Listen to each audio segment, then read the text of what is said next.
لوگ کس لیے جادو کرتے ہیں؟ فلاں کو نیچا دکھانا ہے، حسد کی وجہ سے بھی جادو ہو رہا ہے، بغض کی وجہ سے بھی جادو ہو رہا ہے، ہاتھ پاؤں جب اس کا مقابلہ نہیں کر سکتے تو جادو سے کریں گے، اچھا اس سے دلائل سے مقابلہ نہیں کریں گے تو جادو کریں گے، اس طرح کمائی نہیں کر سکتے تو جادو کریں گے، اس طرح جو ہے گھر نہیں بنا جادو کریں گے، اور ناجائز جو ہے وہ تعلق بنانے کے لیے جادو کروائیں گے۔ یہ بہت بڑا ناسور بن گیا ہے، ہر گھر میں پریشانی بن گئی ہے نظر بد کی۔ میں آپ سے بھی ادباً گزارش کروں گا، اس مصیبت سے جان چھڑانے کے لیے، اس سے ہمیشہ بچنے کے لیے 4 کام نہ چھوڑیے۔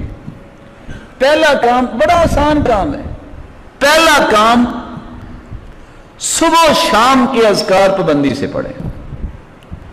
دوسرا کام رسول اکرم صلی اللہ علیہ وآلہ وسلم نے فرمایا، صحابی کہتے ہیں امرنی رسول اللہ صلی اللہ علیہ وسلم ان اقرأ المعوذتین بعد کل صلاة، 5 نمازوں کے بعد آخری 2 سورتیں پڑھ لیں، قل اعوذ برب الفلق، قل اعوذ برب الناس، 11 آیتیں ہیں۔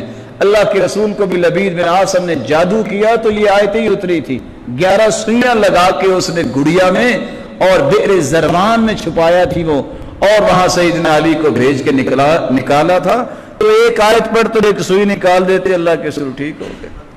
یہ 2 صورتیں ہر نماز کے بعد نہ چھوڑیں۔ اور تیسری گزارش، آیت الکرسی اور سورۃ البقرہ جیسی کوئی نعمت نہیں۔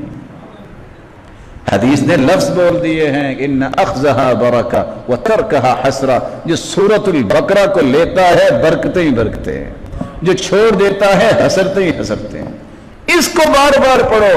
اور چوتھا، جتنے آپ پاکیزہ رہیں گے، اس طرح کی مصیبتوں سے بچے رہیں گے، اپنے آپ کو بابوضو رکھنے کی کوشش کریں۔